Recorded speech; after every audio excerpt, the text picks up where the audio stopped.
Okay, so this is part 2 of the shit show that my stepson left me, where I kept being like, I'm so heated. And I was so heated. I was losing my shit from the mess that he left.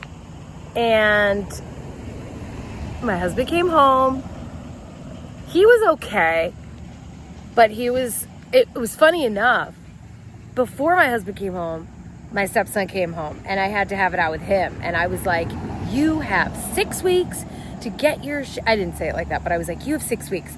You went against our rules. And he lost his shit, started screaming, you want me to be homeless? And I was like, no, I don't want you to be homeless. I want you to take care of the home you have.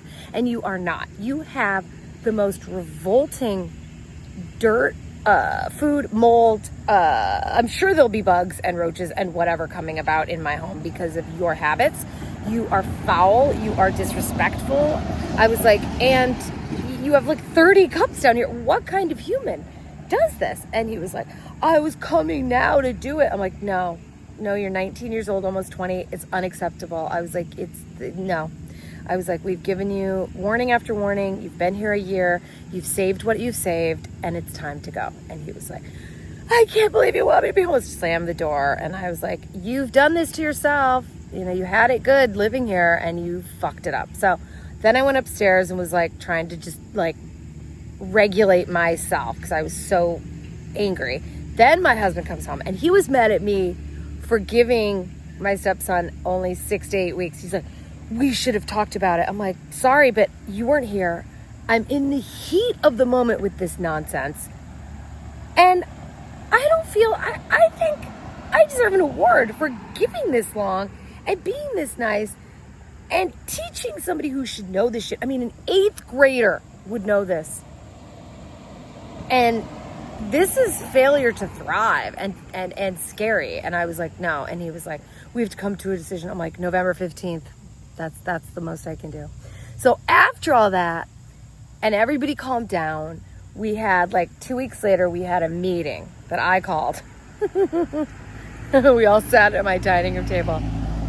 Stepson, his girlfriend, me, and my husband. And we had a really good talk. I had printed out all these like studio apartments and like options that were within his range.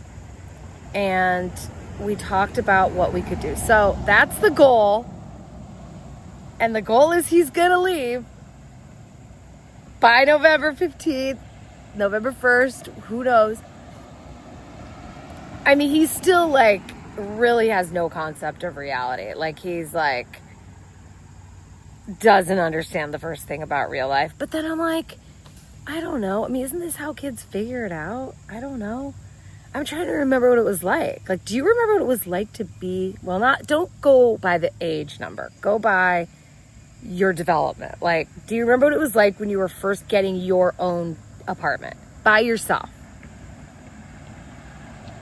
I mean, I had my mom's help because I was a good kid and like I had my single parent mom's like help. And so she helped me and my girlfriends get an apartment in Chicago and like, yeah, we were kind of in not a great area, but like we got it and she helped us, figure out this is the lease and this is how you pay and it's a year. And, she like explained everything, but we listened. This kid doesn't give a shit. He's like, I don't want to live near that. I don't want a studio. It's like, you don't have the fucking privilege to say what you don't want. So I think my husband and I talked some sense with a lot of love and compassion. We tried. I don't know if it worked. I don't know. But I'm psyched. I mean, I get my basement back. I have had this rugrat living down there for a year, and I am terrified to pull up that rug and see. I am really scared. Like, I'm real scarred to see what's down there once he leaves. And I did say I would give him a couch and like some other stuff, although I'm like, do I want to? I don't know. It's really hard. Adulting is tough. Like, how do you go from basement living to on your own to also buying a car. It's so many firsts, you know? And living in Chicago is awesome because you don't have to drive. You know, that was taken care of. I was on the train, I was on the buses, and I love that. And where we live, there's just not an option, you know? So you have to have a car. I don't know. What was your first experience? Like, who helped you? Did people help you, or did you do it by yourself? But I'm psyched. I'm really excited in the end. Even if he has to go, like, I don't want it to go into December, but I am secretly amenable to that. You know, because I just want, like, by Christmas, I would love to have that. We'll see. I don't know. Tell me in your comments, what do you think? Like, what was it like, and who helped you when you were kind of first getting out on your own?